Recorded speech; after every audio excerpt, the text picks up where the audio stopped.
What up, everybody? Welcome to Keeping It 9450, Codename WBB. I'm Daniel Artes. Got Lolo in the building with me today.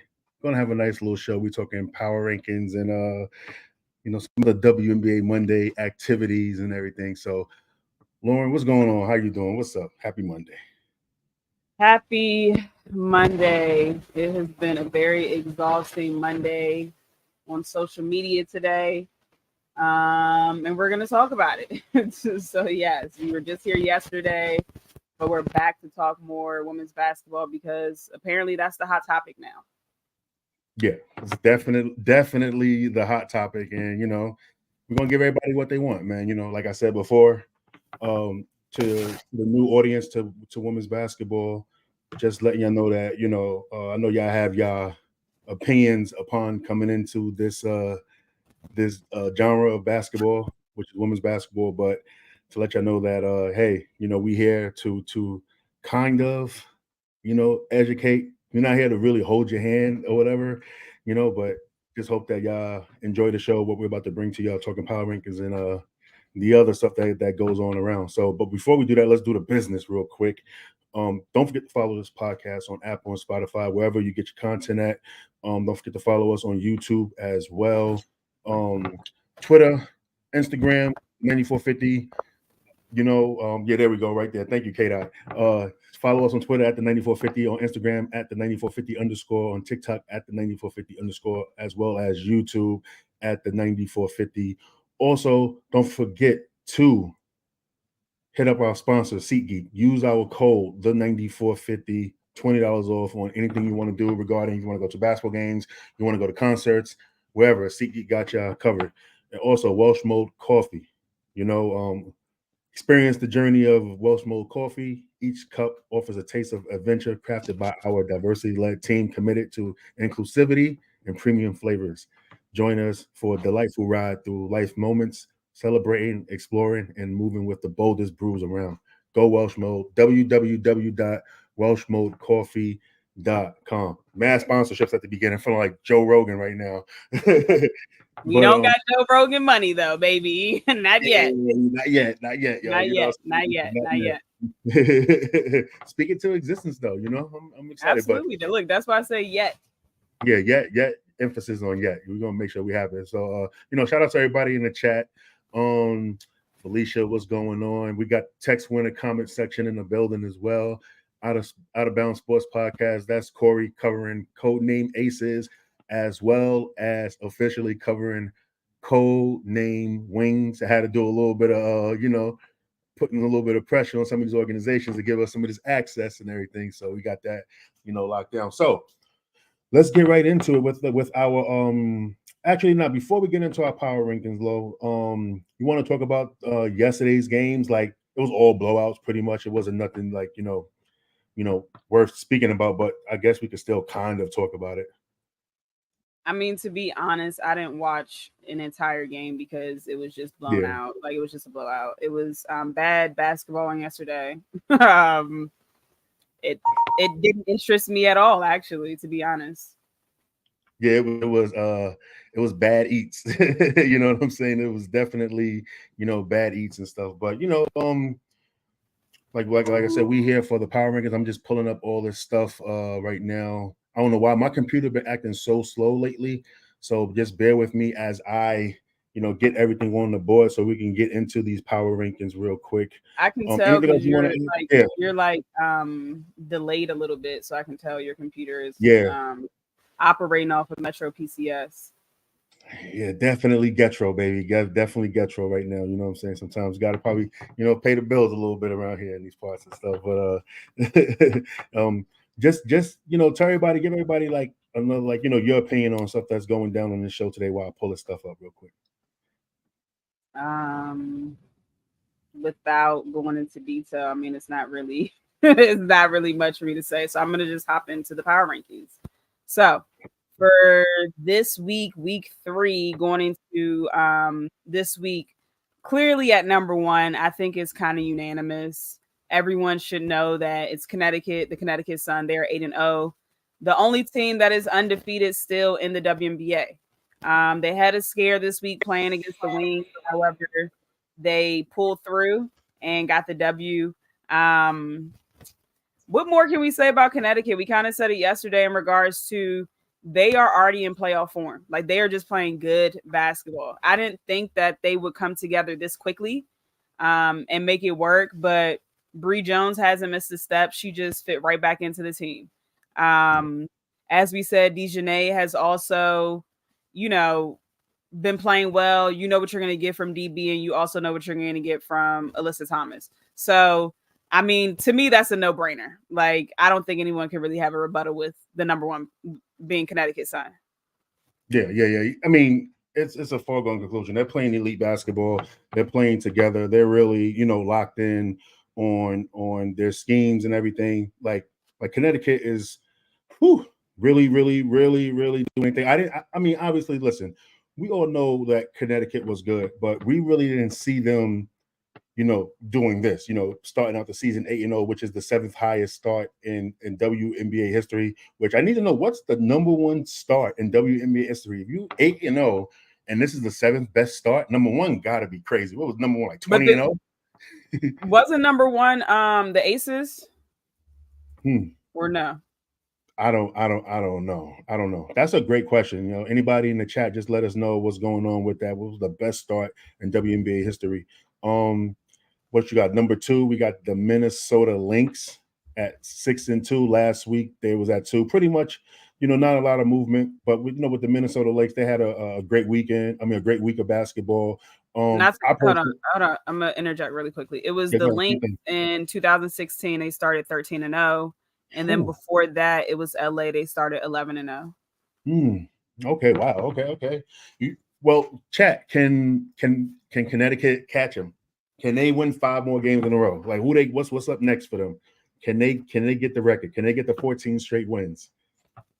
Like they really looking like a championship contender right now. Like they're coming through. They're just playing amidst everything else that's going on in the WNBA. They're just riding low, just doing their thing and stuff. So, hope it's going to be real interesting. It's going to be real interesting to see how it is. So this week, tomorrow they have the Mystics. That's a win. I'm trying to see. They have New York on Saturday. That should be a decent game. It depends on what New York team comes out and plays. But it looks like they have just 2 games this week. And then they got the Fever too. So they got the Mystics, Liberty, and Fever. They can go 3-0. They can. They can go 3-0. When do you think they get their first loss? The Fever.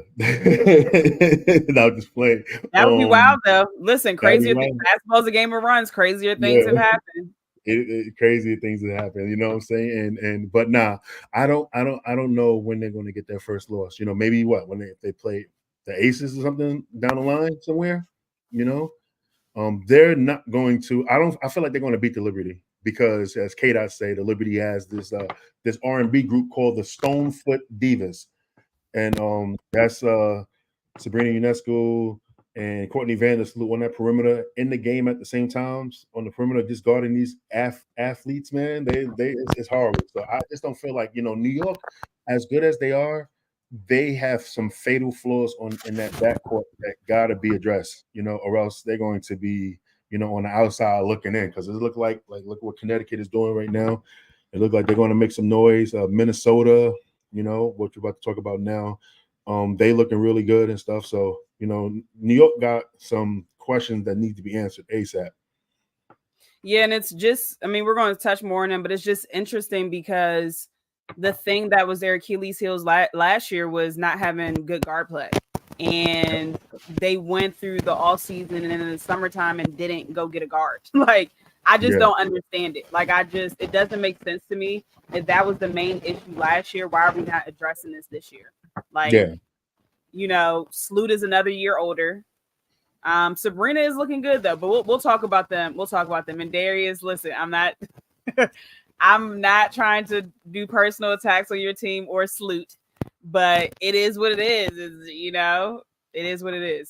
Yeah. So, like you said, number 2 is the Minnesota Lynx. And for me, I think Minnesota, outside of their record being 6-2, Was very disappointed in the game with them against the Aces. Yeah. They didn't show up the entire game like I thought they would. Played a decent first half, but didn't show up the entire game like I thought they would, which is unfortunate. But to me, outside of Connecticut, Minnesota has been by far the second best team in the league, in my opinion. The cohesiveness that they're playing with, and I didn't think that it would come together this quickly because it's a lot of new pieces that they have added to the team, mainly with Alana Smith and Courtney Williams. And they have some other pieces that they added as well. So I thought, of course, training camp is short. It's a week and a half. I thought the first 2-3 weeks, it was going to take them a little bit of time to get used to playing with each other, learning the basketball terminology for the plays and stuff like that. But they have been clicking on all cylinders. Yeah. They've been clicking on all cylinders. So, yeah, like you said, I think that it was disappointing because we was kind of hyped up. We was really excited to talk about the Lynx versus the Aces in that game, and it was just like kind of a bummer on how it ended. The game was close until the Aces decided to stop playing with their food and they just took over and stuff. But look, they still beat the Mercury, they still beat the Wings, so they still have a nice start to their season. Alyssa Pilley was the highlight of the week too for me. 20 points or 7-9 shooting. But they still got a lot of ways to go. But like Minnesota, I kind of feel like they are definitely, I want to say it. You know what? I'm gonna say it. We don't really do hot takes and stuff like that, but I kind of see them as contenders, man. I really feel like it's a little bit wide open. At this part of the season, I feel like Minnesota's going to sneak in there and get some nice little wins and stuff, and put a scare in a lot of these top teams. I mean, I wouldn't want to see them in the playoffs, right? Especially right off back. I wouldn't want to see them. They're well coached. They have a superstar stud in Fee. They have her running mate in K-Mac. They've been playing together for at least 2-3 years now. So, they're comfortable with each other. They know where each other likes the ball. They know where each other are going to be. That's not a team I would want to play in the playoffs. Yeah, definitely. Let's move on to number 3, the Las Vegas Aces. They're 4-2 in the season. They pretty much stayed even as well. They lost to that Atlanta Dream team by 4. Listen, the Aces, they need help, all right? Because in that game, I think they lost 78-74. Kelsey Plum, Asia Wilson, Jackie Young had 62 points. And then the rest of them just gets 12. Like, that has to be better. I was really shocked to see that. You know what I'm saying? And this is why you go out and get a player like Tiffany Hayes. Somebody that can help score. So my rebuttal to that is the bench production was the same last year. They weren't getting production off the bench either, or they outside of their core 4, they weren't really getting much scoring production. So the issue is it's a glaring issue and everyone sees it, how important Chelsea Gray is to the Las Vegas Aces. Yes, Asia Wilson is the best player on that team, but some can argue Chelsea Gray might be the most valuable player on that team. Some can argue it, right? Because you see in her absence, you can clearly see that they're not clicking on all cylinders. You can clearly see that something is missing, and that missing factor is Chelsea Gray.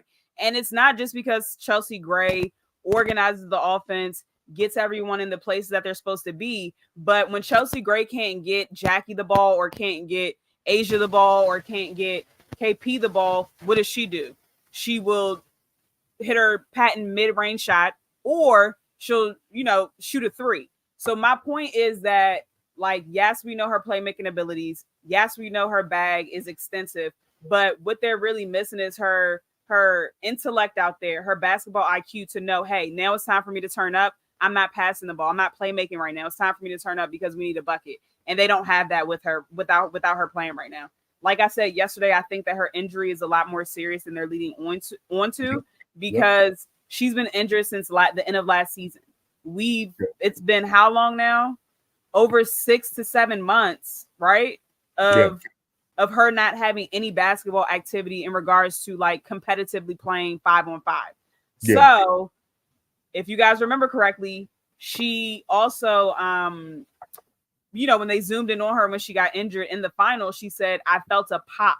Mm-hmm. Typically, when people say a pop, that's an Achilles rupture. So, I don't know. I'm very concerned about her return. They desperately need her. But right now, all they're trying to do is just stay afloat until she comes back. They're good enough to stay afloat until she comes back. Yeah, definitely. And Miss Bolin D, what's going on, Danetta? How you doing? CCSN in the building. She said the defense is the Aces issue. I'm reading from the chat right now. The defense is the Aces issue. They play out of their defense, and they just can't hold it together for 40 minutes. They're missing some transition opportunities that they're used to. Yeah. Again, that's and who typically starts the transition? Chelsea Gray. Like Jackie Young. This is no disrespect to Jackie Young because she's doing a hell of a job. She's doing a hell of a job transitioning and taking on that point guard role. But now, because Jackie is taking on that point guard role, we're missing that 3-point shot that she typically shoots, right? She shot over 40% from the 3-pointer last year. Yeah, she can still get threes, but the ball's in her hand most of the time, so she's looking to playmate. So she's not coming off those screens and being wide open to shoot a three because she's tasked with playmaking. She's the only guard there because we know what happens when KP runs the main guard. When she plays point guard, it's like a mosh pit. Like you don't know what you're gonna get. You know what I'm saying? Like some days KP seems a little bit more focused. Other days she's just doing God knows what. And again, we're only 7 games in. The only concern I have for the Aces is how soon is Chelsea coming back?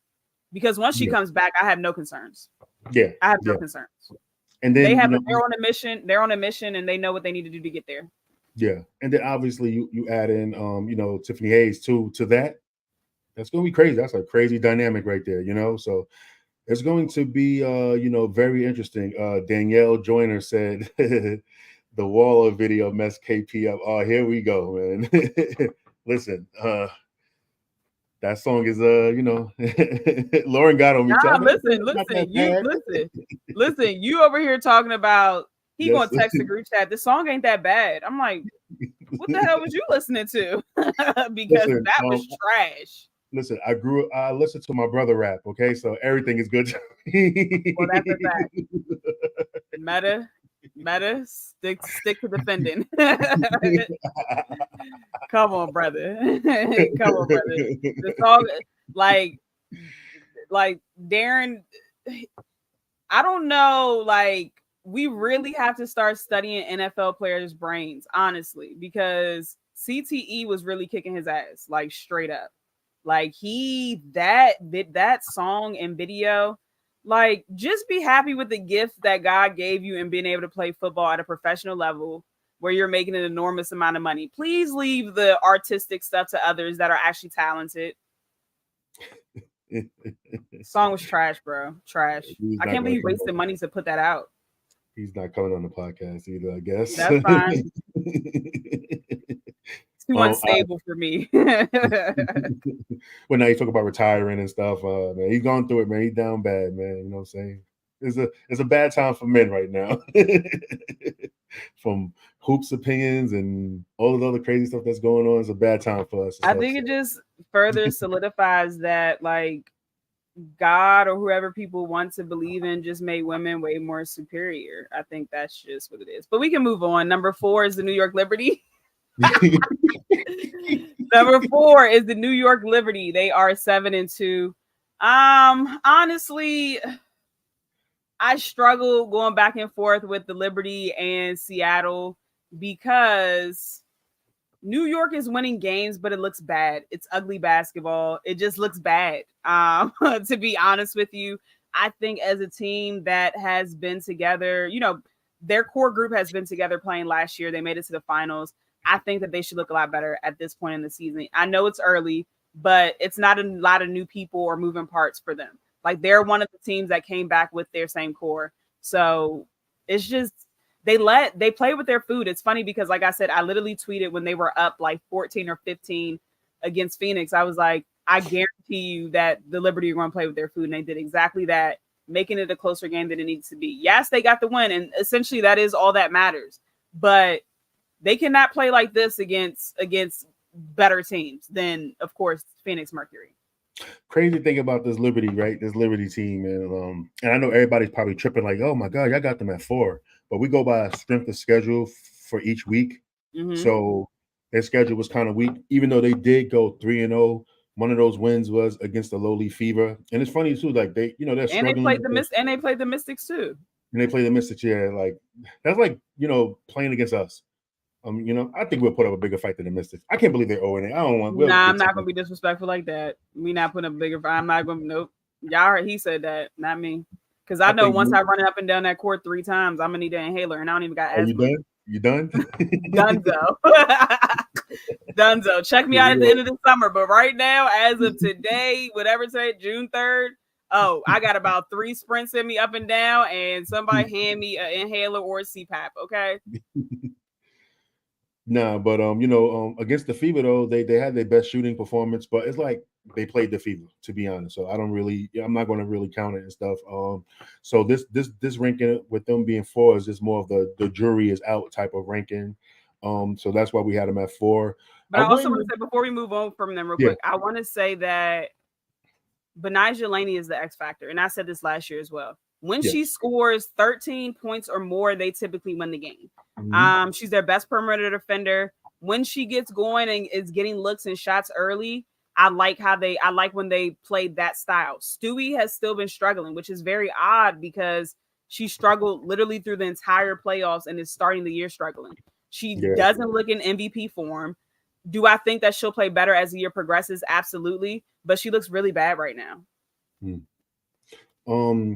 Yeah, she's I'm not saying that she's getting up there in age and stuff like that, but I think that a lot of these players just have so much on their plate in the off season and stuff that sometimes I just think that they skip steps in working on their game and stuff, and you can see it. You can tell who's been working out in the off season and who's been kind of chilling and be like, I'll wait a couple.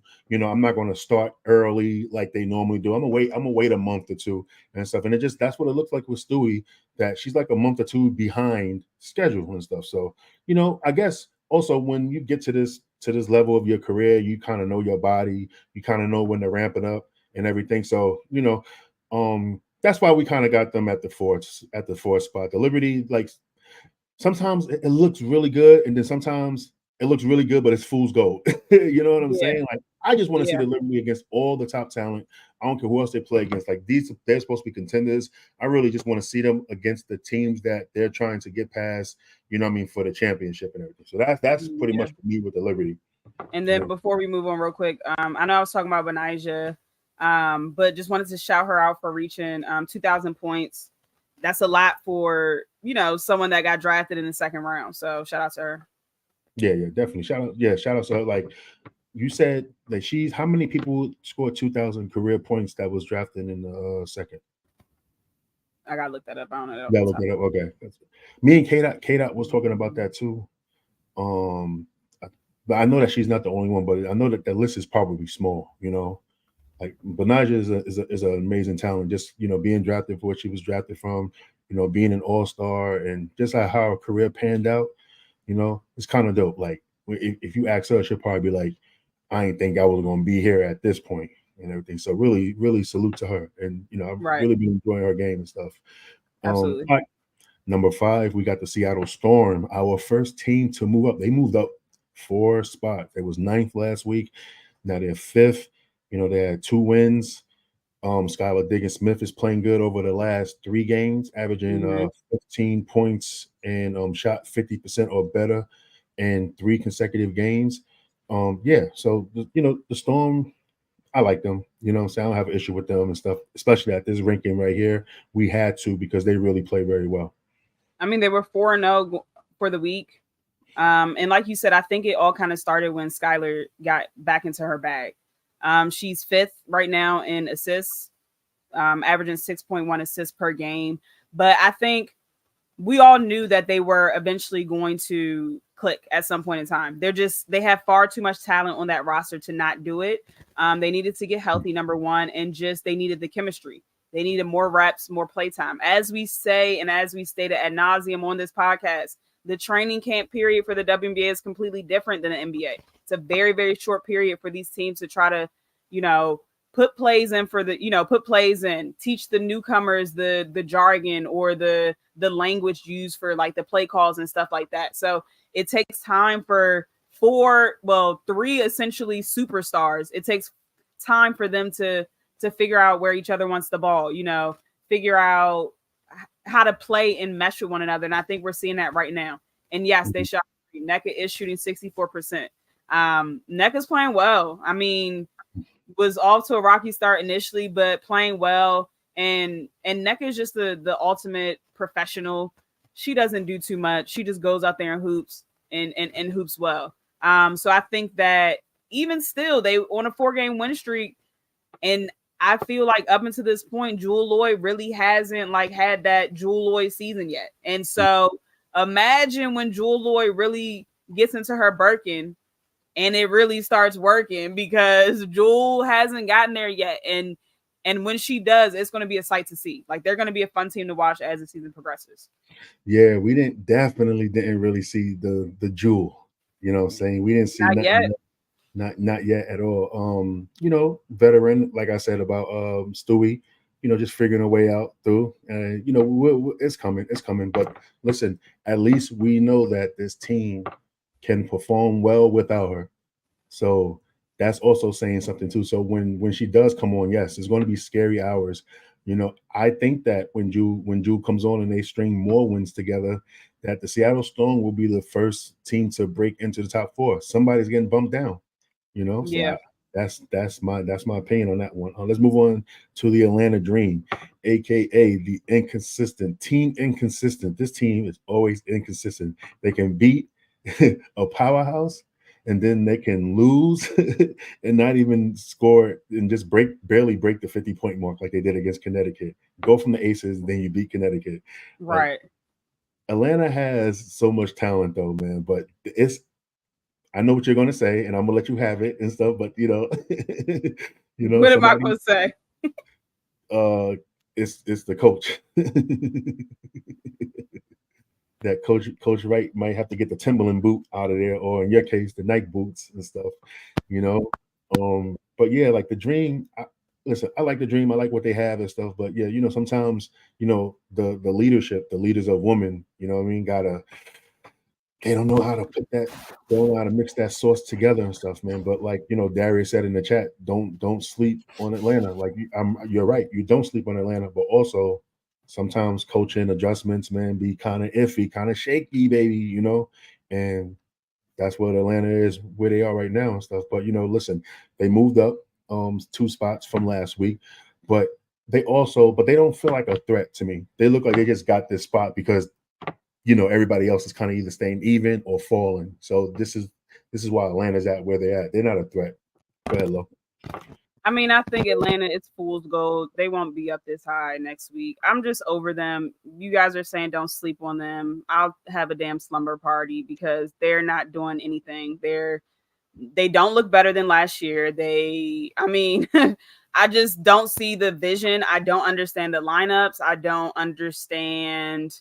I just don't understand a lot. Like the fact that Ryan Howard had 4 points against Connecticut.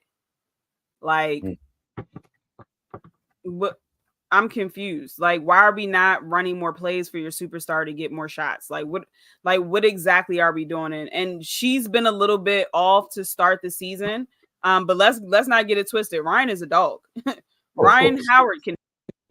I am just waiting for her to kind of show up, kind of how I want Jewell Loyd to show up.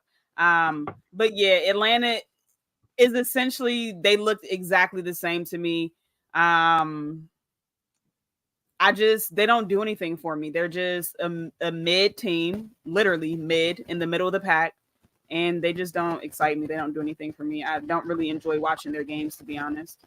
You think gold medal leash, like, just now preference my thoughts on this, not knocking gold medal leash at all.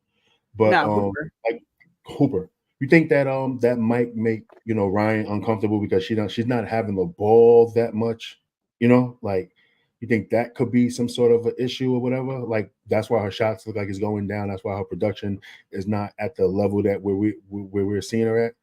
But also, Gomez is playing great basketball too. Right. And she's also defending the best offensive player on the other end. So I don't know, because they've been playing together what now for 3 years? Yeah. Yeah, so you would think that at this point that they are used to that backcourt. You would think so. They're friends off the court as well, so you would think that the chemistry is there. So I'm to be honest, I really don't know what is going on with Atlanta. I think they just have demons from treating the fans there like trash. This is the second time that they had some type of mishap with the tickets. And I don't know if everybody knows, but basically they oversold the tickets, and 24 hours before the game, not even 24 hours before the Aces game. Of course, everybody wants to see the defending champs, right? 24 hours before the game, they tell everyone that, hey, we double booked basically. So what we can do for you is give you a 10% discount for the next game. Like, child, nobody wants to watch the next game. They wanted to watch the Aces, and this is their second screw up within a short season that's only been 7 or 8 games. So until they fix that front office, then maybe good things just aren't going to happen. I don't know. Yeah. And we love gold medal leash. I don't even call her by her real name. She's forever gold medal leash to me. We love her here and stuff. Gold medal leash is one of the best players in the W. Probably one of the most top 5, top 3 underrated players. If she was on a different, let's just say if she was on like Connecticut, New York, the Aces, or even like Chicago, she would look great in Chicago, to be honest. I think that her player profile will be, on more of an elite level. I think that just her playing in Atlanta, she don't get the recognition that she so much deserves. You know what I'm saying? Like, she's one of those type of players. I love her. I love her game. And yeah, I mean, she can flat out hoop. I think the main issue, like on a serious note, I know I give Atlanta a hard time, but I think the main issue is they need a point guard. The Haley experiment has to end. It's not working. I think they're just kind of try to buy time until Jordan Canada gets back, because we haven't seen her yet. Now, I think it can get interesting if Jordan Canada plays like she did last year. Mm-hmm. That'll be a nice addition to them. So I'm interested to see what she brings to the table. Yeah. Let's move on. Let's move on to the number 17. Our Dallas Wings, another inconsistent team as well. I really don't have much to say about the Wings, man. Obviously they're going to struggle. No Natasha Howard, no Satu Sabali. So we don't know who they really are. We don't know who they are at all until these two, elite players come back. You know what I'm saying? But I mean, it is what it is. I would like to see Big T, Tierra McCowan, kind of assert herself as being like one of the dominant bigs in the league and stuff. I'm starting to think that maybe Kalani Brown needs her own team to start. You know what I'm saying? But like this Dallas, I don't know. I have much to say. Go ahead. Dallas. I mean, there's not really much to say about them. Like you said, they're just kind of waiting to get healthy as well. Like I said last week, I love the play of Monique Billings. And it's just the same old thing. But what I will say about them, Maddie Segrist, I'm glad LT finally, was forced to play her because everyone else is injured. But Maddie has been flat out hooping. I love that she's getting this recognition right now. But outside of that, I think Kalani needs to start. I think Kalani is going to kick herself in the butt for not signing with the Aces. I just don't understand why she came back. Honestly, I don't get it. It just doesn't make sense to me. She plays less minutes than Big T and is still a lot more efficient and more effective than she is in that position. All right. I'm trading Big T, bro. I'm trading her. Kalani she did not sign with the Aces because the Aces only offered her the training camp contract. Maybe she makes the team out of there, but when you get the I'm talking about the off season. This off season. I'm not talking about last. Okay. Yeah, then yeah. She went on a visit to them and didn't sign with them. Interesting. Also, I want to do a sidebar and shout out to 9450. Listen, we cannot call Maddie Segrist Machine Gun Maddie. There's only one machine gun on his name, and that's Machine Gun Maggie. Okay, Maggie Lucas. Nobody knows who she is. Penn State legend. Who doesn't know who Maggie Lucas is? Okay, my bad. Not you, but the majority of people don't know who Maggie Lucas is. Listen, I got a great Maggie Lucas story, and I'm glad that Kate, I brought this up. Don't do it again, though, brother. I love you. So when I was doing the Indiana Fever practice player thing, and I knew who she was when she was at Penn State, scoring nearly 25 a game. And I was just like really happy when they got her because I love her game. So Yeah. when I introduced myself, I walked up to say, "Hey, I'm Daniel. Nice to meet you." She said, "Hi, I'm Machine Gun Maggie." I said, "Yes, I'm in love. Yes, it's over. The greatest basketball name ever and stuff." And she showed it in her practices. She had some crazy injuries. That's why she hadn't. She didn't have the WNBA career or whatever. But like what she was doing in practice to Yeah. them, and I mean, No, this is she can flat out shoot the ball. She can flat out shoot. Didn't she? She was playing for the Fever for a little bit, right? yeah, she was playing for the Fever, and Yeah. then like she got hurt and stuff. But like I'm talking about, and we talking about Breon January, the great defender Breon Yeah. January. So she was giving them work. But Yeah. that's a whole nother thing. But shoot, shout outs to her. Let's move on. We are talking about the Phoenix Mercury, right? They Mhm. beat the Sparks.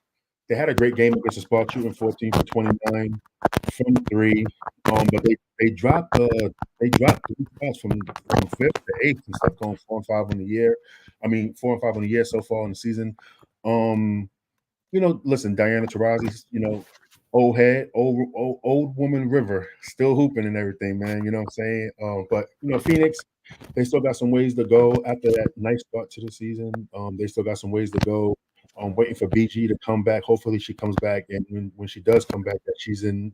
Hopefully her cardio is up, so they can get the ball rolling. Phoenix is one of those teams too that can shoot up in these power rankings when BG come back. They have a really solid team. So what do you think? So you think they're just solely missing BG?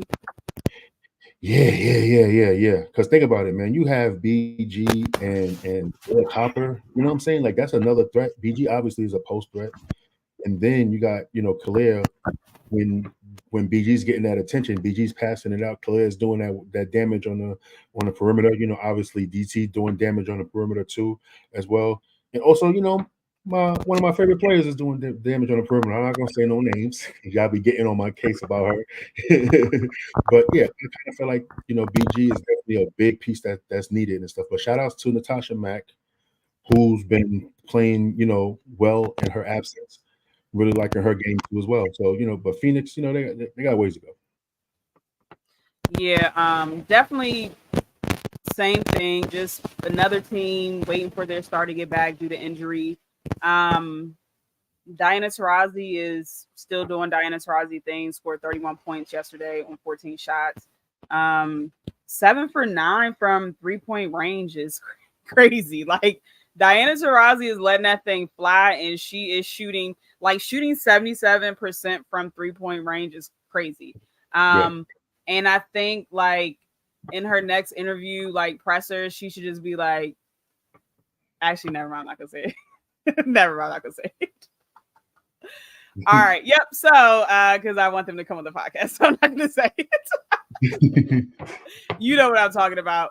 But yeah, I don't so know. they're just I mean, what I thought you was going to say. I thought you was going to say she's going to say. Never mind. Yeah, you're right. exactly. So we want them to come to the podcast. So therefore, we're not gonna say that. So DT is, she is shutting up the crowd that said that she was washed. She's letting the rest of the vets, the rookies, everyone know that hey, I'm 41, 42, but I can still hoop. So I love to see it. Like I said, buying time until DT gets back. So it's really not a ton to say about them. We can move right on to number 9, Chicago Sky. Yeah. They dropped a little bit this week. Didn't have the best of weeks. However, exciting news: Camilla's back, and had a great first showing. I think that you can finally see everything coming together. You can finally see what Teaspoon is trying to build there. The front court of Camilla and Angel, once both of their games, especially the offensive game, improves a little bit, it's gonna be incredible. Like I can finally see the vision. So right now they're not playing great, of course. However, they're young, and I think they know that they're not going to win a championship this year. They're just kind of building the foundation for that right now. Yeah. See, my thing is with the Sky, right? Obviously, I mean, listen, they had a weird week, but they still was competitive and stuff. But Mhm. obviously, the off court stuff. I mean, not the off court stuff, but controversy came through for them or whatever. Kind of overshadowed their week or whatever. But with the Sparks, I mean not the Sparks. I'm sorry. With the Sky, it's just I just hope that Angel Reese can play the power forward position. You know what I'm saying? She's gonna really have to, focus on her offensive game in this off season and stuff. I do think that rookies deserve whatever their pass just because of the college season ending 7 weeks ago, and now they're automatically playing pro basketball already less than 2 months later. Mhm. So like this off season, Angel's gonna have to expand her game, jump shot, expand her post game and stuff because like sometimes it just looks like she's just throwing it up there and just like praying that it goes in, and then Well, 30 that is feet that's it actually does. literally what she's doing. Yeah. That's literally she's throwing it up there and hoping that she gets the foul call. But everything else with Angel, it translates. The rebounding, the motor, everything, it translates. And it's funny because even though like offensively she's performing poorly, the defense is there, the rebounding is there, the motor, like I said, is there, and it just negates everything that she's doing offensively bad, and that's why she's having a good season. I would say that, like she's I mean, competing. I think she's doing what she can do well. Yeah, So she gets majority of her points by drawing fouls and going to the basket to shoot free throws.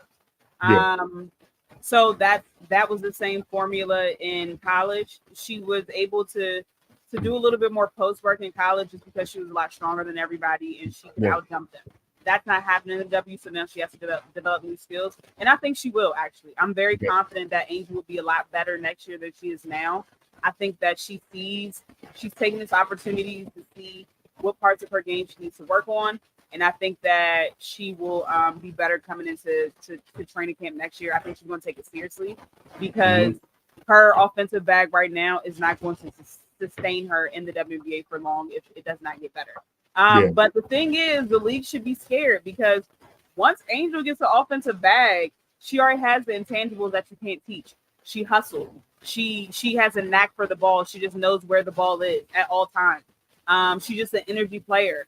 So those things that you can't teach, like those effort plays, her ability to have a quick second jump to get the offensive rebounds. These are things that you can't teach. So imagine when you have a player that is giving you effort each play, and then you add an offensive back to that, then yeah, I think it's yeah, gonna be nice. But yeah. Teaspoon is doing a great job. I think that she's doing so well there. Eventually, people are going to want to go to Chicago to play for her. Unfortunately, until they get that practice facility, I don't know. They better start working on something now because like the game doesn't change in women's basketball, man. Listen, it's going to take you $100 million to get your practice facility off the ground and stuff. They can't be going in this gym. Like, think about it. You got somebody like Angel Reese. She got to take all her stuff home when she leave practice, Yeah, or else you're gonna break into the lockers and cut her locker and stuff. So but they do have something. They're building something great there. Coach Spoon is building an elite culture there, but the organization got to meet her halfway so she can yeah. get the players that want to be there and stuff. You know what I'm saying? But they will. We shall see. Let's move on to number 10, which is the Los Angeles Sparks, who was the number Listen, I'm 10. not gonna lie. We don't even really have to go through the last 10. It is what it is with them. Well, the Sparks went The last well. three. Yeah, I mean that's true. Like, but with the Sparks, it's weird. The Sparks is weird, right? So I was Mhm. looking them up. They went 1-2 this week, right? They had 59 turnovers, right? They have one of the worst turnover ratios in the league, or something like that. It's horrible. But the crazy thing in true shooting percentage, they're third in the league. They shoot themselves in the foot all the time, man. And I blame, you know what?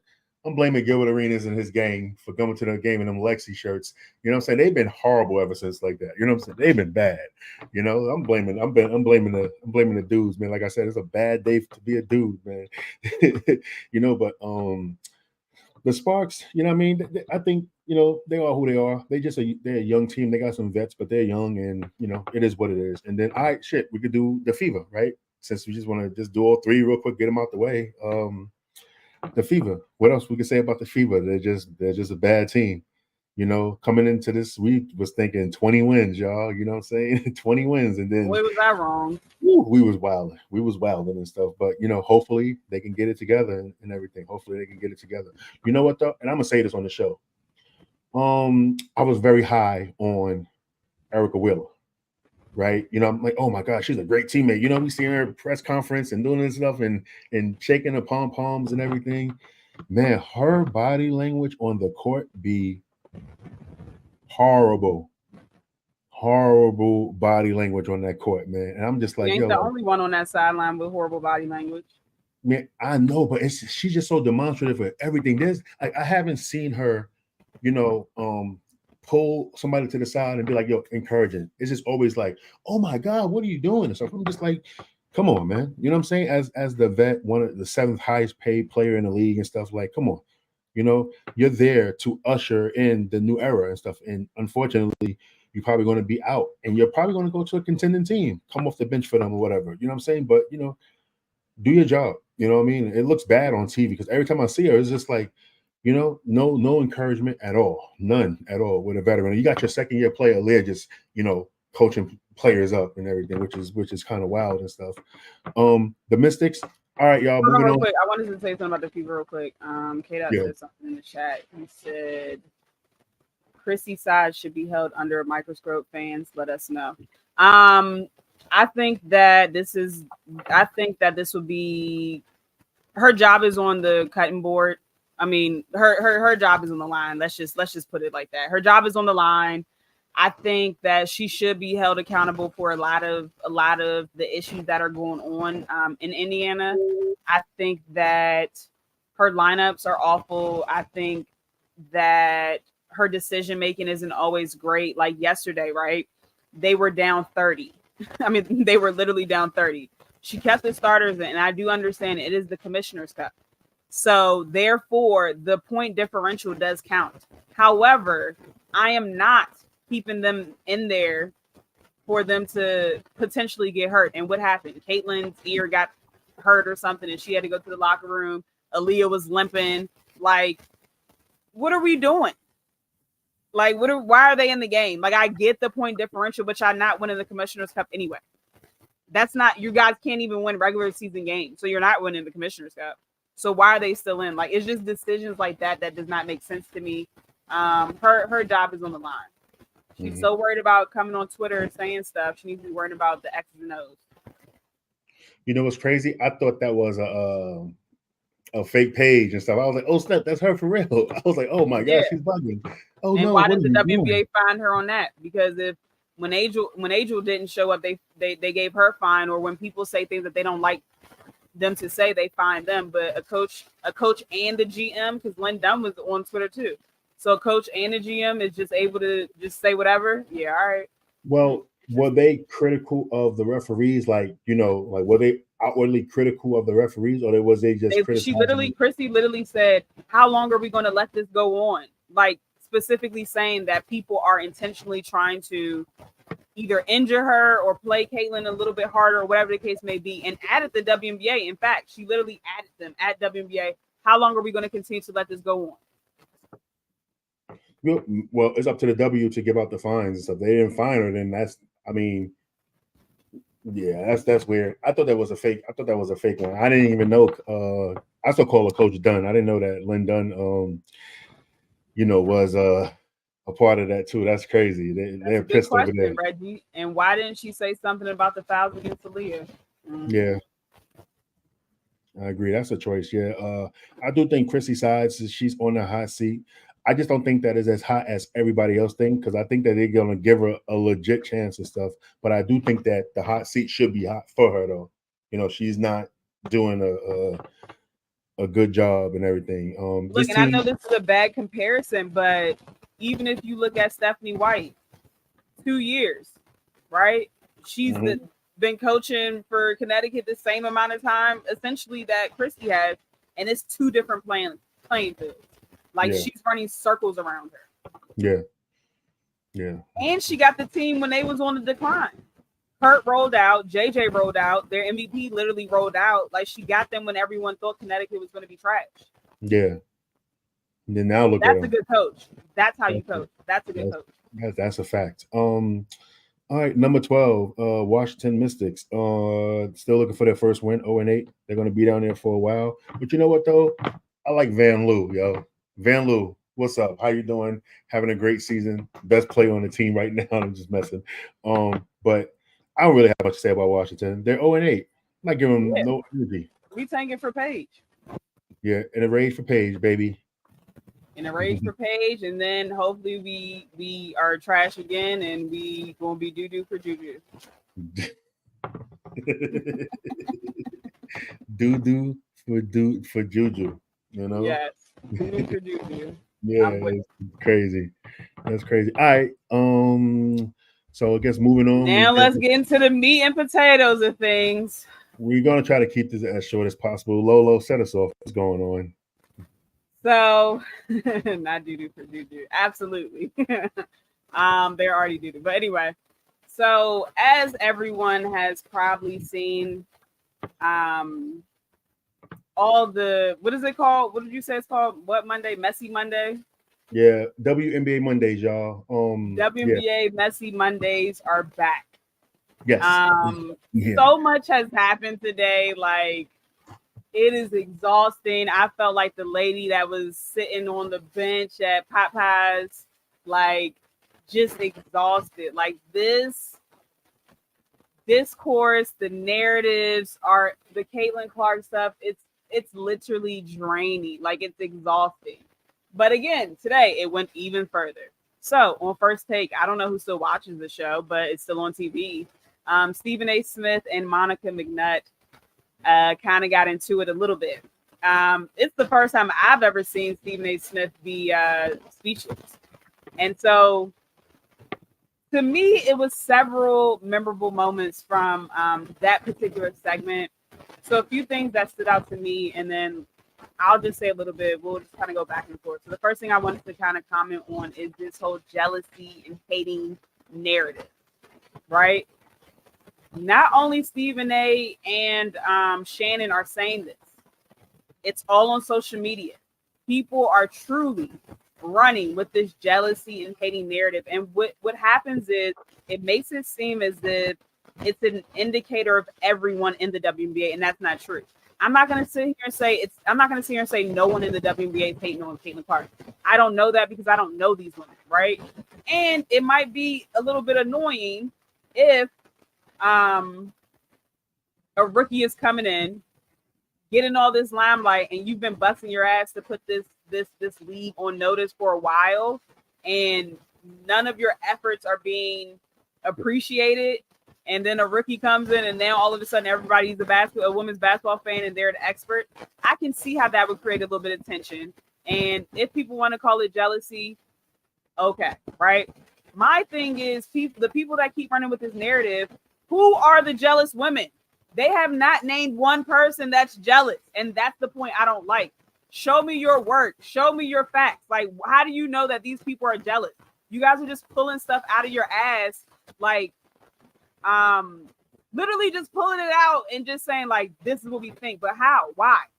Now, I will say, like I said yesterday, the Kennedy Carter foul, the flagrant one, was appropriate. The appropriate call for her. Like I said, it is not a basketball play, but it happens in basketball. If someone told me, hey, that was a hating ass play, I could agree with that. But outside of Kennedy's play, I have not seen any more hater behavior. Angel Reese got body slammed. Like, and we didn't have all this discourse about it. You get what I'm saying? So it's almost like, why do people think that Caitlin Clark needs this level of protection? She's a 22-year-old. Why do people think that she cannot put her big girl pants on and play basketball? She's been playing competitive basketball, I'm sure, since elementary school, if not before that. Caitlin has been hit like that before. Anyone who has hooped has been hit with something that was either an illegal elbow or it's a game within a game. You know what I'm saying? So it's different things that you do. Kennedy has been a hothead. Everyone knows it. She's been a hothead. She got suspended from Atlanta. But again, fans don't know that. She is not a good depiction of how the other WNBA players carry themselves. Like, so for people that do not watch, and for people that don't know Kennedy, I can see how this would be like such a shocking revelation. Oh my gosh, like they're hating, they're doing this, but that's just Kennedy. She was about to fight her own damn teammate. And y'all don't think she's gonna have smoke for Caitlyn? What you got? My thing is like the stuff that's going around it is crazy. Like the words and stuff, like calling, Caitlyn the savior, protect her, and do this other stuff, whatever. Like if she gets hurt and she's done for the season, like the league is going to stop operating or whatever. Like, and I said this before, and I said this on Twitter today. I was like, listen, since I've been covering women's basketball in 2021, whenever a WNBA game was on national TV, like the ABCs and ESPNs and things like that, CBS, or even on college, right? They always broke their own record for most viewed game all the Yes. time. They have not taken a step back. The only thing was like now think about it, right? Women's basketball is on a steady rise. It's on a steady rise, and to the point where like, okay, cool, they're about to get some real money when this TV deal hits, right? The only thing Caitlyn and Angel Reese, please give Angel Reese some credit for this too. She's just as impactful as Caitlyn Clark. I'm sorry. All they did was in the social media era, which is heavy right now, they just brought in their millions of fans and everything. And then so this that's why more eyes is on it. It's just ratcheted up a little bit. It's like that GameStop stock when that 1 week when GameStop stock went from like $8 to like $163 or something like that. That's basically what this is. But when people was calling her like the savior, I'm like, yo, that's crazy. How elite women's basketball is? It's crazy. Come on, man. We all know that the real face of basketball is number 22 in Las Vegas. That's the face of basketball, to be honest. If we just being honest, you know what I'm saying? I just feel like a lot of, these new players just work the social media as well, and they have a bigger fan base, and then that's just what it is and stuff. But like, you know, Caitlin Clark fans is they just a wild bunch, man. And like the stuff that we seen yesterday with that whole, superimposed picture of Caitlin Clark being Derek Chauvin and then Kennedy Carter being George Floyd, that was disrespectful. At the end of the day, I said it yesterday, I said it before, I say it again. It's just basketball, man. Like why we can't have, you know, tactful discussions about basketball or whatever. Whether if you like the bump or not, it's not that serious to it's not that serious to take it to this crazy level and stuff. And then as far as like the national media, listen, they want to cover this segment for 40 minutes today. um I say this, since I've been covering women's basketball since 2021, they don't have 40 minutes of content on First Take of women's basketball. Facts. You know what I'm saying? Now Stephen A. Smith is saying that like what he did for women's basketball on his first take, he was wilding. And it's crazy. I gotta agree with Kendrick Perkins of all people. I gotta agree with Kendrick Perkins of all people. It's crazy and stuff. But um, it's just a lot of horrible, context that horrible conversations that's coming out. Now we got the stuff that's the situation with Matt Barnes, and it's just getting real weird and stuff. So listen, I tried to stay away from it. You know what I'm saying, from that side. Like normally we'll just keep it 94-50. That's the name of our show. We keep it on the perimeters of the basketball court, but it's just like it's just getting ugly, man. And the crazy thing about it is that um Caitlin Clark enjoys this shit. You know what I'm saying? And just as a basketball player, she's not complaining. She don't complain about nothing really outside of just complaining to the referees and stuff. But she's not. She's like she knew what she was coming into, and she accepted it. You know what I'm saying? So for people like to stop babysitting women's basketball, let them play. These women are tough. You dudes, you dudes, mostly a lot of y'all NBA fans, right? A lot of y'all are NBA fans, and all of y'all complain all the time about how soft the NBA game is. You know what I'm saying?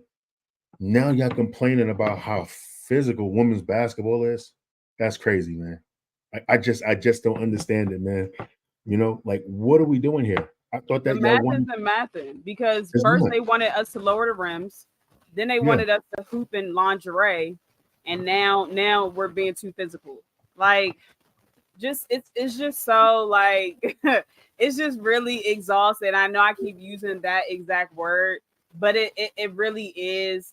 And I'm going to rebuttal against you about the Caitlin Clark fact about not complaining. I do not agree.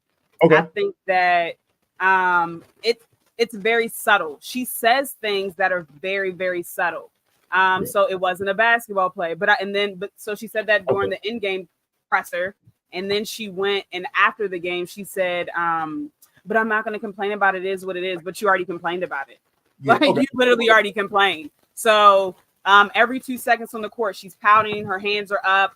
You know, she's wanting the foul call. We saw that back in even in Iowa. Like it's like Yeah. the Luca of the WNBA, and I don't like that kind of basketball. I don't like the crying and complaining type of basketball.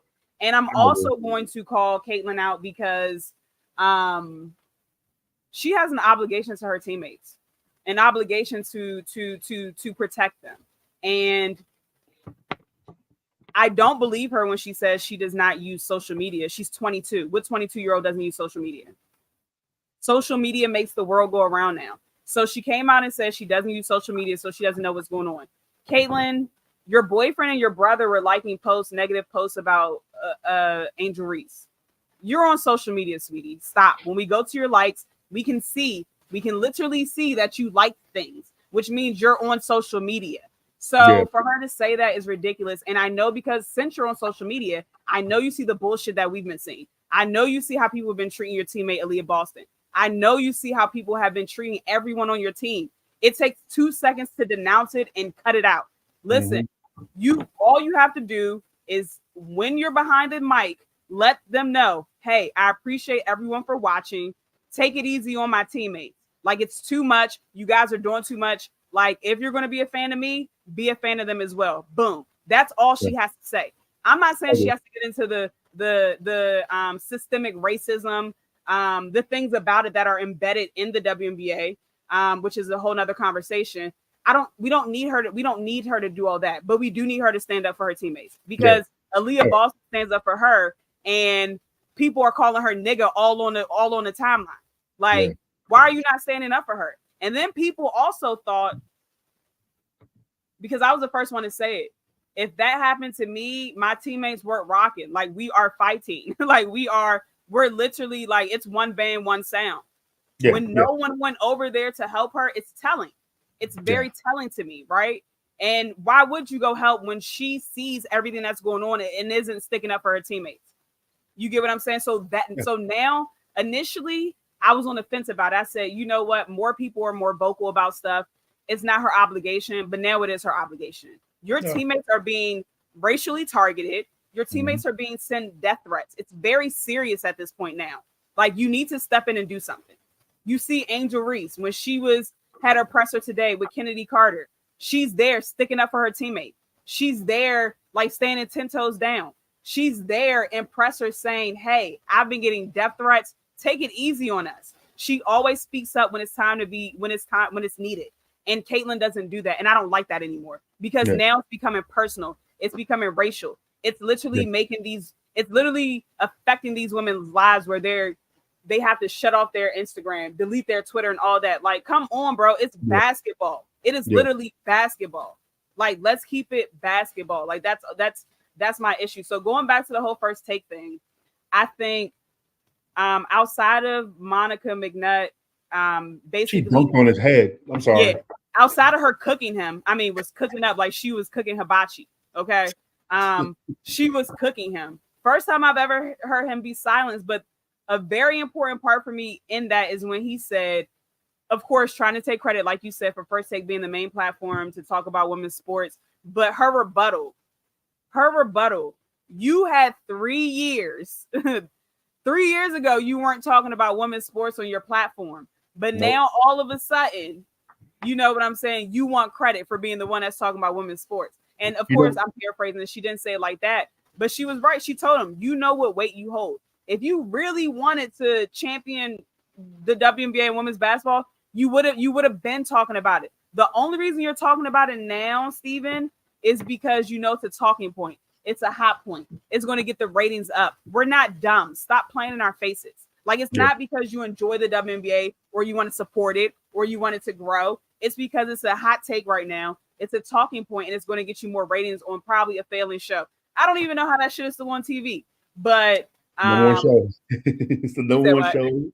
It's never been number two. It's always been the number one show. That's the crazy part. That is crazy. I don't know how. It's trash. You know what it is too? Man, like I said, Kendrick Perkins, man. You know what? Shout out to Kendrick Perkins, man. His words was right. You know what I'm saying? But like the crazy thing is that, like, you're right. 3 years ago, he could have covered it, right? 3 years ago, the whole Kennedy Carter Atlanta Dream thing happened. You know what I'm saying? Yeah. Like, that was more spicy than what's going on today, to be honest. That's crazy. But listen, back to like Caitlin Clark real quick, right? So, you know, I don't have smoke for her boyfriend for whatever he want to do about Angel Reese. I have smoke for her brother though. Yo, the stuff that he's been liking is crazy. So, yo, you know that airplane video or whatever with that guy with the red mask, and he kept putting his face down and was saying the N-word on the plane and stuff. He tweeted that, and I was just like, dog, like, come on, son, like, really, like, Caitlin, you got to get your peoples together, yo, for real. Like, that right there was kind of like annoying. I was very, very annoyed with that because, you know what I'm saying, like, we like Caitlin, we like her game and stuff like that. We watched her, we talk, high praise about her, but like, that's your family right there and stuff. You know what I'm saying? So obviously, like, it's kind of telling that, like, you're not really speaking out about that. You know what I'm saying? Like the boyfriend part. Chances are, if her brother is liking something that is saying nigger, listen. Yeah, it's telling, man. The apple don't fall far from the tree. The company you keep, like, all these sayings that we say. Come on now, that's not a good look. And I hope that when I go into that press conference, though, I get called on to answer, because I'm going to ask her about that. You know that's going to be his that's going to be his last presser. Doesn't matter. I don't care. I don't like that, man. Right there, that's crazy. I have to ask, like, yo, like, she's like, going to say the same bullshit answer that she gave before. I don't do social media, but your likes on Twitter say otherwise. Yeah, somebody got to say something. You know what I'm saying? Somebody got to say something.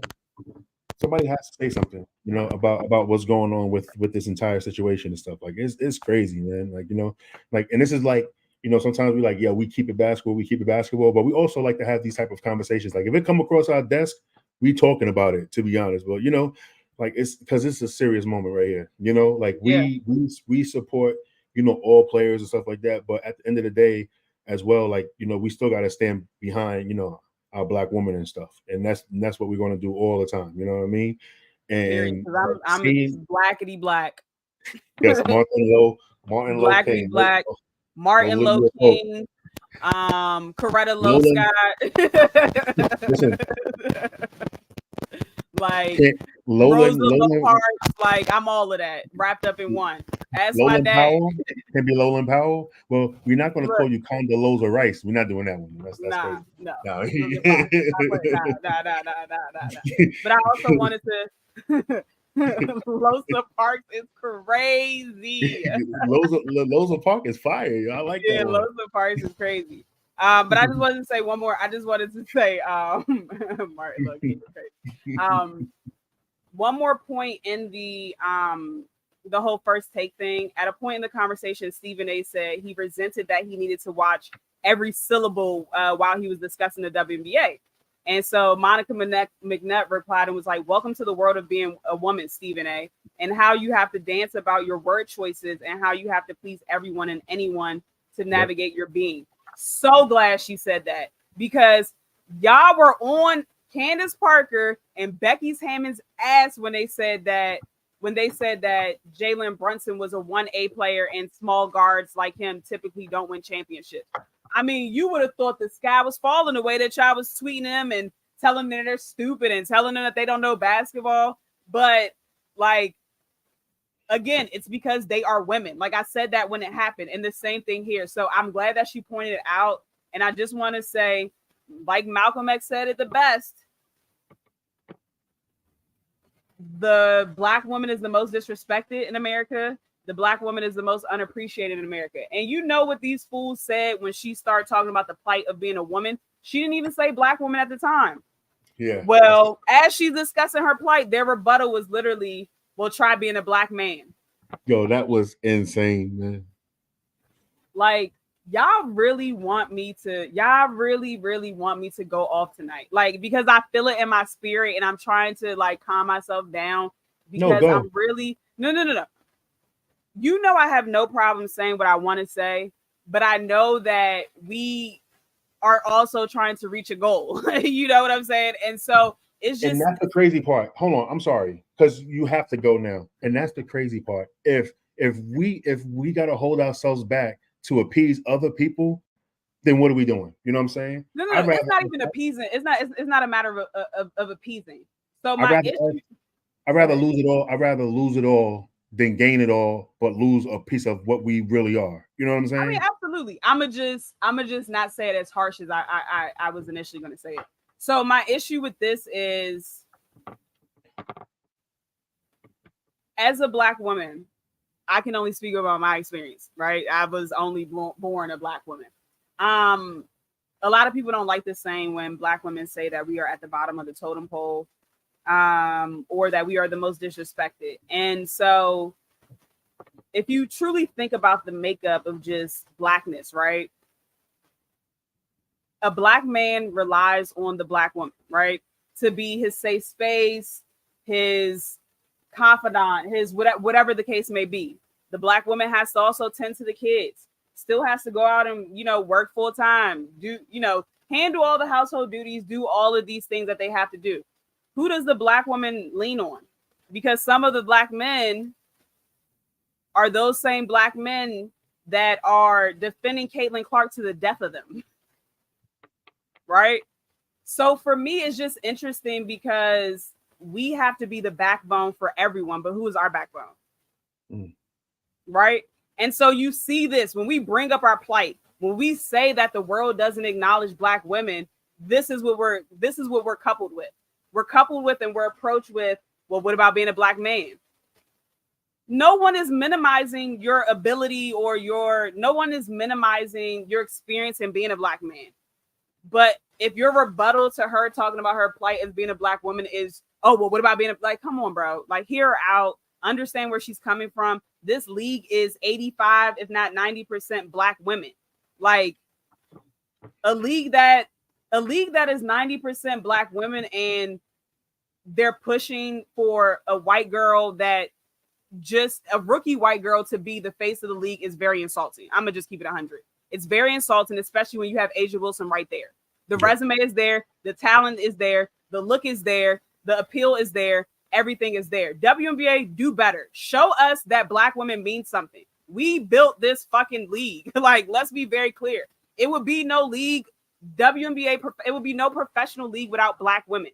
Like, just like everything else is built on the backs of Black people, this is another example of something that was built on the backs of Black women. So show some damn respect. Like, it's so frustrating, bro. It is so frustrating to read tweets about how Caitlin Clark is the best thing ever to dribble a basketball. How disrespectful is that to all the women that sacrificed so much? Like the women that had to sacrifice being a mom because they didn't get pregnant during their childbearing years. Or what about the women who were actually moms and had to sacrifice seeing their child take their first step because they are passionate about basketball and following their dreams? Like, for a second, stop being disrespectful. Like, these women have literally put everything on the line so that this league progresses. Like, so it's just, I'm just sick of the narratives. I'm sick of the hating, the jealousy stuff. Again, like I said before, is it a couple people that's probably hating? Probably. Bro, they hated Jesus. Everyone's going to have haters. Like, what are we talking about? But the fact that they act like it's indicative of all the women in the league is just disgusting. I'm sick of it. And I'm really just going to start popping off on people because I'm really sick of it. And I just pray that we close the floodgates and that these new ignorant fans that aren't truly wanting to learn about women's basketball just really get the fuck. Like, honestly, like, I hope you guys don't come back after Olympics. Like, I just hope you guys are just leave us alone. Like, just bring the NBA back so they can just go back over there. I'm just sick of it. Like, I'm really just truly and utterly disgusted and sick of it. Yeah, I really don't have nothing to follow, but that was amazing, yo, for real. Salute. No, for real. Salute. That is me. Sis is me. I am sis, bro. Sis is me and I am sis. Like, oh snap, that's crazy. This dude put on Game 6 biscuits, yo. That's man, crazy. what? That's how I felt reading the timeline today. And And Pat McAfee, man. Hold on real quick. Before we get into him, I just want to read the comments really quickly. We all know how Meg said we all know how the league markets straight white women. All of us see it and it's wrong. I agree, Meg. Reggie said they did it with Paige in the NCAA until she got hurt and they began hurting her the corn people. Yep. Paige spoke up and out about black women building this league. She surely did. But Paige also has a black stepmom. So not saying that she wouldn't have spoken up without it, but her stepmom is definitely black. Paige is different, absolutely. Paige gets it. I mean, she gets it. I mean, it's not hard to see, and I'm sick of people saying that race isn't in sports. Like, what the hell have y'all been watching? Race is in every single fabric of this country because it was built on our people's backs. So it's always going to be embedded in everything. So please save the whole race isn't involved in sports conversation. Have it with somebody that believes that shit, because I don't. You good there, buddy? You going in and out? You good? No, I'm good. I'm good. The man trying to turn us off. Right. Right. Yeah. I really don't. No, but you was talking about Pat. I don't have no words for him, man. He knows what he said was wrong and stuff. And your apology sucks. You shouldn't have said that, man. Come on. Calling a woman out her name, I don't care. In any type of context is insane, brother. You know, but that's Pat McAfee, man. That's the same guy that, you know, when he was a kicker in the Colts, jumping into the, to the river in Indianapolis, you know what I'm saying? Just because, like, he just does wild things and stuff. And now he got this podcast and they laid off all these people. And now he got this power. The fact that he can say that on TV and national TV and not lose his job is insane, man. You know what I'm saying? Like, so, must be fun being white. But again, people going to say race has nothing to do with it. Must be. Chris Broussard called the boy a cornball and he got fired. This man just a cornball brother and he got fired. But cornball brother is mad funny, yo. It was hilarious. He got fired. But Pat McAfee could call he can call Caitlin Clark a white bitch and nothing happens. And you could tell he literally don't care with the half-ass apology he gave. Like listen. When you the cash cow, man, you can get away with anything, man. You can get away with anything, man. That's why, like, it's just it's sad. It's sad that and then the other D riders are just sitting around not saying nothing. Like, didn't even say anything about calling a 22-year-old out of her name. Yeah, like, that's crazy. And then going to say, but I'm her biggest fan. Like, what? How is that complimentary? Like, that doesn't even make sense. Like, what? And one more thing because we're going to wrap it up soon, but one more thing in regards to Stephen A. He came out on his podcast today after getting cooked on his show. And he tried to list multiple women that have been on ESPN as if he is like this god that placed them there. Please humble yourself. Please humble yourself. You aren't the reason that they're there. They put in hard work. They put in hard work to get to that level. Like, the nerve of you to act like you're the reason that they're there. I'm not saying that he couldn't have put in a good word or something like that, but if they weren't good at their craft, they wouldn't have got the opportunity in the first place. So stop trying to play this God complex like you've been down with women's basketball. You have not. You're hopping on board like everyone else. You're hopping on the bandwagon like everyone else. So please spare me, Stephen A. Yeah, and then also, like, listen, And the Kennedy Carter disrespect's got to stop too. You know what I'm saying? Now, I know that she may not be as known as everybody else, but people that know basketball, that follow women's basketball, knows how special of a talent that Kennedy Carter is, man. You know, and I just hate that. You know, she's getting like, oh, well, nobody knows you until Caitlyn came around. Like Right. that's bullshit. That's bullshit, man. Listen, at the end of the day, too, you know, Kennedy Carter did what she did, and she was cooking Caitlyn whole game, cooking her. You know, 19 points. You know, she played very well. But Stephen A, like, get out your feelings. Listen, Stephen A, listen, we from Queens, bro. You know what I'm saying? We both from the same borough, Queens, New York. You know, but maybe he petty. He from Jamaica, Queens, over there where 50 Cent is from. You know, 50 Cent petty too. So Stephen A said if he's along, he's over there. You know what I'm saying? He from where Rev Run is from. He's over there on that side. He from the side. He's not from my side. You know what I'm saying? But like this dude, like right here, man, that was a bitch move. Yeah. What he did, going on there and then thinking like you this holier than thou person, that was a bitch move, you know. And I just think, you know, I don't really fuck with Stephen A, man. I always go at him as much as I can. I feel like he's a master manipulator. You know, he don't care about nothing but the ratings. He don't Yep. care. He's one of those. He's one of those black men that make it, but don't fuck with black people. Yep. I hate his kind. Absolutely hate his kind. You know what I'm saying? Hate his kind. I Deshelle don't. said, looks like Monica's about to be on Nightcat with Shannon and Ocho. That's the only time I'm going to watch it because I don't watch that stupid stuff. I don't watch And that. then, and I then think like that. Go ahead. Shannon too, man. Like, get these dumb fumbling people that read their words with their finger going across the page, ass niggas off Right. the out of Please. sports, man. Like, Please. you know what I'm saying? Like, come on, man. Oh, I'm glad you said that about Shannon because I had to go back and Yeah. watch. I had to go back and watch the complete clip. And I don't like how he was talking. I don't like how he was talking to Monica. It He was a got away certain with it. point where he was like, it's a yes or no question. Are you her father? Because listen, I don't Can I say think something real like quick too? go ahead.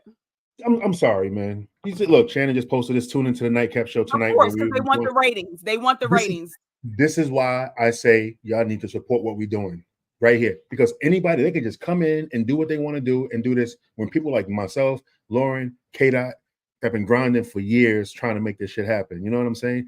Like 21 titles, Corey. even Oh yeah. yeah, even like the other people on other platforms, independent. You know what I'm saying? Like this should not be happening. I may sound like a hater. It is what it is and stuff like that. But like our track record speaks for itself when it comes to supporting women's basketball, right? Before Lauren came on, we had over 250 women basketball episodes on, you know what I'm saying? We tapped in 250 women's basketball episodes. All right. You know what I'm saying? Like, how the hell do people just come in here now and just do this because they got this crazy fan base or whatever like that? And they don't even care. All they're gonna do is just get on YouTube, get the YouTube money that comes with the views and everything. And that's all they want to do. How about y'all give that to us, the people that y'all actually fuck with? You know what I'm saying? When it comes to support. That's why when we say follow the show, follow this, follow that, that's what we fucking mean. Because it helps us in the long run. Instead of y'all don't have to go to that. Y'all don't have to go to that. That's cap. Well, If none of it, if hold on, if Kennedy Carter did not bump Caitlyn Clark, Monica McNutt would not be on that show tonight. absolutely not. But And I also can't even get a response from Monica McNutt to come on 9450. I asked her she's supposed to come back on. She ain't come back on and stuff. She came. She was a guest on before or whatever. Everybody go to these big shows where they don't support women's basketball. I'll be like, yo, why y'all don't fuck with us? Fuck with us. We here. and so Like, that's also one of my issues too. Sorry, we agree on that because my issue is they want the women's game to grow, but the people that actually have put their own money, their own time and effort into it, right? They don't go to them when breaking news happens or when stuff like this happens. They go to the people that don't give two shits about women's basketball. And that's the frustrating part, right? Like the fact that she couldn't find another entity to break the news to do like a one-on-one interview, whether it was Taylor Rooks or whether it was Tarika or Christina, like somebody, right? Us, like whoever the case may be, like, but just the fact that like I'm going on here maybe to clear up some things, like I get it, but you can do that on another platform as well. Like we can't keep want the game to grow, we want the game to grow, and but then give these opportunities to people that don't give a shit about women's basketball. Yeah. Like that's the crazy part right there. After he was just disrespected on TV, you know what I'm saying? I get it. I get it. It's the game. I get the media game and stuff like that. I get it. You know what I'm saying? And like Jadakiss, never mind, I'm not going to say that line because that would be crazy if I say what Jadakiss said. If y'all know what Jadakiss said, I'm stuck with what I'm stuck with because I don't. You know what I'm saying? Y'all know what it is. Now, Y'all real feel quick my tune. with the Shannon Sharp stuff, like I said, I didn't like how he was talking to her. He was like undermining her, treating her like a child, like basing on her, like you like to give long answers. Like I just need a yes or no. That I wouldn't have responded. See, so that's the thing. Like it's just it's Shannon was called jealous by Skip Bayless. So it caused so much of a friction that he left the show. But in the same breath, now you're calling women that you don't even know in the WNBA jealous when you literally just start watching probably 7 games ago. Like, please spare me. Like, please. I'm just gonna read these comments really quickly. Yeah, go ahead, do your thing. Hot take: culture and views matter, man. That's why I always recommend y'all on Twitter whenever the chance.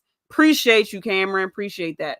Darius says the 9450 has been one of the best resources for me to learn as a new renewed fan of the W. And that's the thing. I want to make it very clear. We are not anti-new fans. We're anti-new fans that think that you know everything already. Like I would never go to a hockey game pretending like I know everything about the sport because I don't watch hockey. So people that are coming in willing to learn, willing to listen, willing to do their own research, whatever the case may be, we welcome you guys with open hands. We love you guys. The other people that are saying racial remarks, only supporting Caitlin Clark, y'all can go kick rocks with open toe shoes on.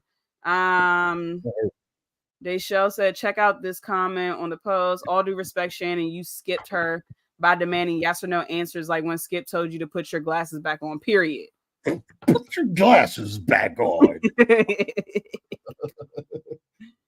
Hot take, Darius, you're cut.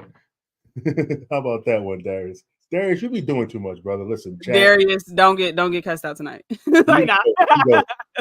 Where's Ghost when we need him? Darius said, hot take, DT is the GOAT, despite what Lolo says about CP3 being the GOAT. He's bugging. Though maybe we can compromise and say Maya Moore. I'm not mad if people think Maya Moore is the GOAT. I'm not mad at that. Yeah, nice. Shout out to Maya Moore. It's all perspective, you know. Yeah, it is. Shannon was ready to fight Skip when he said he was jealous of Tom Brady. And that's the thing. No matter what race you are, no matter what gender, when you say someone is hating or jealous, it's a very triggering word for everybody. Like, because no one wants to be deemed a hater or jealous, especially when y'all don't have facts to show it. That's my thing. If they could literally say the only fact that they have right now is when Kennedy Carter came out and said, well, what else can Caitlin do other than shoot threes? That's hating. Okay. That is absolutely hating.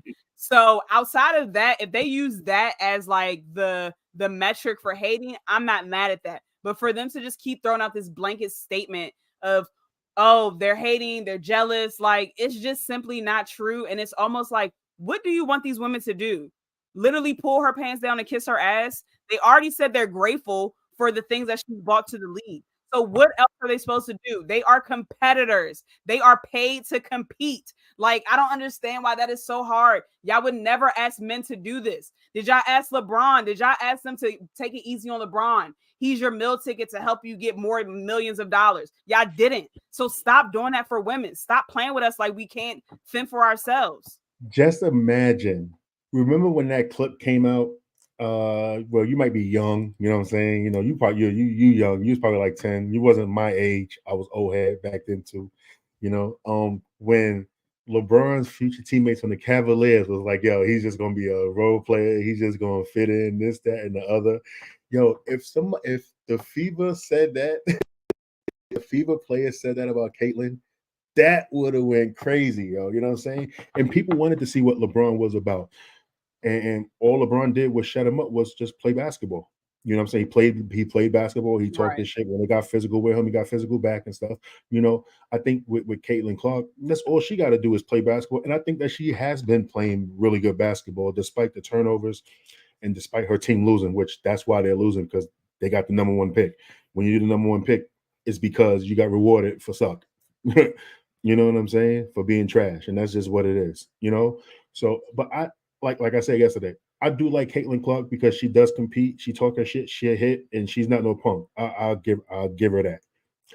I just wish that the other stuff like her fans and you made a great point and everybody else make a great point is that she gotta kind of speak out on it and everything. And I really hope that a media person will ask the right question to have her speak on it because like you said when it's getting racial it makes it unfun to cover the game and stuff and to cover what Yeah. she's doing and everything and stuff like. Listen, I'll be honest. A lot of our growth in May was because of talking about women's basketball, talking about Caitlin Clark and stuff. But like, it's like, damn, do I have to like stop talking about her until this shit blows over? Because it's kind of crazy. Like that picture is crazy, and then Mm-hmm. like her brother, what he's doing is wild. You know what I'm saying? Those pictures, those subliminal racist pictures and stuff like that. Like people don't know what's going on and stuff. Like people don't know what that guy was saying when he was taking his face mask off and saying the N-word and putting it Mm-hmm. back on. And like we don't know that.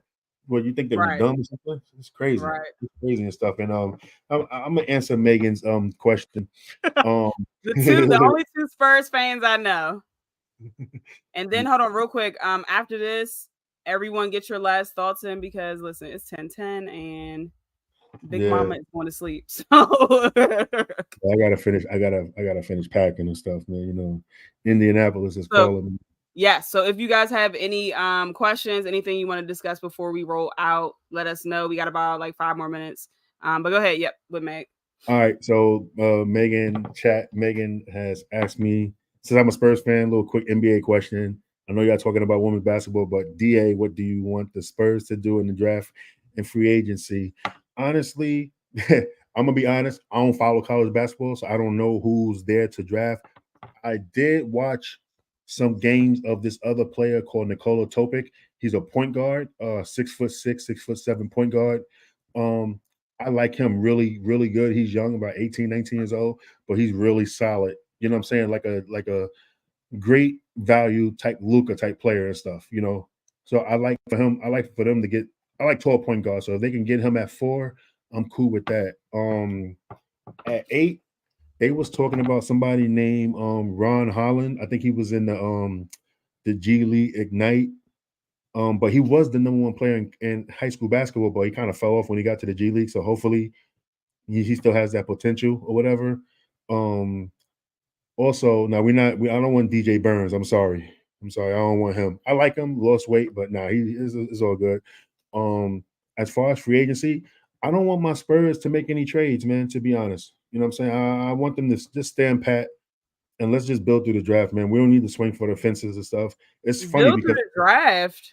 The draft listen, is trash. no, next year's draft too. We got mad picks. Yeah, I know, but so another year of wasting Wemby's talents. I know. This is the thing. If we can't get DeJounte Murray for a great price, I don't want Trey Young. You know what I'm saying?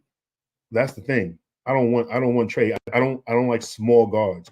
But if we can get DeJounte Murray, if we can keep one of our draft picks in this draft, whether it's 4 or 8, and still be able to get the DeJounte Murray, all right, I'm cool with that. I'm cool with that. But I just don't want Trey Young and stuff. You know what I'm saying? And but I also don't want to give up a lot of our draft capital. Well, if Atlanta want their picks back, that's cool too. Whatever, you know what I'm saying. I know they're gonna want things, but I just feel like Trey Young is too much of an overpay and everything. But you know, my Spurs is my Spurs, man. I'm just excited that I can be excited about my Spurs again. We got Wemby. You know what I'm saying? Should have been Defensive Player of the Year if they was going to give it to Rudy He Gobert. wasn't. He I know. wasn't better than Anthony Davis. I know. I just messing with you. I was gonna say he wasn't. It's a fact. I mean, they just hate Anthony. I know. You Gary said, like who's your early playoff teams?" right now for the W. Yeah, Let's go back to the what's the name real quick. Let me pull up the Aces. obviously Connecticut, Minnesota, Aces, Liberty. I Now would it's say gonna the get first tough from five. here. Yeah, I would say the first five, and then so I guess we'll read it because everyone can't see it. Connecticut, Minnesota, Aces, Liberty, Storm. All of them will make the playoffs. I think the Dream Wings will get in. I think the Wings will get into, and Right? Phoenix. I think it's Wings and Phoenix. I don't know if the Dream will get in. So it's a fight between the Dream, Mercury, and Sky. I'm going Mercury because once BG gets back, I think they'll be better. Okay. Well, hold on, we got a few more questions. Do y'all think there's a difference between most improved and finally getting minutes? Like De'Erica and Dejanay is improved, however, Maddie is finally getting playing time. See, it's a good point. That's a great point right there. That's a great point. Right, because has Maddie's skill sets actually improved? We wouldn't know because LT didn't play her. She's and also for the most improved player, I think it needs to be better criteria of what that entails, because just because it's your 10th year in the league, does that mean that you couldn't get better? No, you could get better. So I want to know the criteria of like, is there a eligibility in regards to years that you have to play in order to be still considered in that most improved or not? Yeah, because if that's the case, if there's no criteria, then De'Erica Hamby is by far away. She won the award already. I'm sorry. Like what she's doing right now is crazy. And also, before we go, yo, shout out to Asia Wilson. Nobody's talking about her. This is our first time mentioning her in the show, an hour and a half in. And what she's doing, player of the month, what she's doing in 10-minute quarters is crazy. 26 and 13. Yeah. You know, especially when the defense knows exactly where the ball is going to. There's no way nobody's catching her for MVP. There's no way. Who's going to catch her for MVP? Nobody. I mean, it depends if she has a slump. I mean, she's in that prime year. You know that unstoppable year, like 96 Jordan. Like she's in that. She's there. She's there. You can just tell. It's just different. Like the way she's approaching the game, the way she looks during the game, she looks like mid to end season form. Like she looks ready. She looks ready. Her bad game, she had 28 points, 29 points in a bad game. 28. I mean, 27 shots, but I mean, shit. That's crazy. She was going for it. She was on her Enrique. No, we're not gonna do that. We're not doing that. Enrique is the last 2 games, whatever it was, that 2-game stretch she had, Enrique last week, she was 18 for 54. She was 18 for 54. That one game, she got 40 points on 11 to 24. Then she went 7 for 30. The only reason they lose those games is because of guard play. Are we talking about Cameron? We're talking about the Aces. Yeah, I'm assuming that. I'm assuming the Aces. And I agree. Once Chelsea gets back, we're gonna be talking about how great they look again. Meg said, "Look, Enrique chuck the rock right now. We injured, girl. She was chucking it before injury." Enrique don't know what a bad shot look like. Okay, she has top 5 highest level of amnesia when it comes to shooting in the league. Easily. Her and James Harden, man. Houston James Harden. So like I do wish that she does have more better talent around her, because I want to see her, because it's dope when she's playing like you know how she do the first couple of games of the season and stuff. Like when she tried acting like she's gonna be new this year and pass the ball. Yeah. But I like that Enrique though, man. I like that Enrique stuff, But once it's over, it's over. She's like, I honestly don't mind. A lot of people don't like her game because of her high volume of shooting. But like I've been saying since I've been on this podcast, I don't mind high volume shooters. Just like that's why I don't mind Caitlin Clark, and even when she's inefficient, I don't mind it, because these are the same players that are ballsy enough to take the shot to win the game. These are the players that they can miss 10 in a row and then the game is on the line and they come and hit the game winner. So I don't really care about those kind of players' efficiencies, because guess what? When their number is called and the game is on the line, they don't shy away from those moments, and I respect that, because a lot of people can't handle that pressure. So so like you said, Enrique got the Kobe mentality pass for what? Exactly. Listen, and that's honestly probably why I like her, Meg. Y'all know Kobe's my guy. Like that's my GOAT. So I prefer Kobe to shoot on 3 people versus passing it to his open players, and that's just on God, like for real. Like I prefer for him. Pass it to Ron, Kobe. Pass it to Ron, Kobe. Pass it to Ron. You won a championship? Pass it to Ron. Bang. Okay, listen. All right, whatever. He had to pass that though. Enrique plays go to hell ball. You know what go to hell ball is? Enrique, pass the ball. Go to hell. Go to hell ball is crazy. She shows that Enrique and Kelsey Mitchell never met a shot they didn't like. And that's a fact. Bro, Kelsey get the ball, she ain't passing. Yeah, she ain't passing. Just go ahead and crash the boards for a possible rebound because she ain't passing. Yeah, they ain't passing it back. Black holes, man. It's Yeah, funny, she ain't man. passing at all.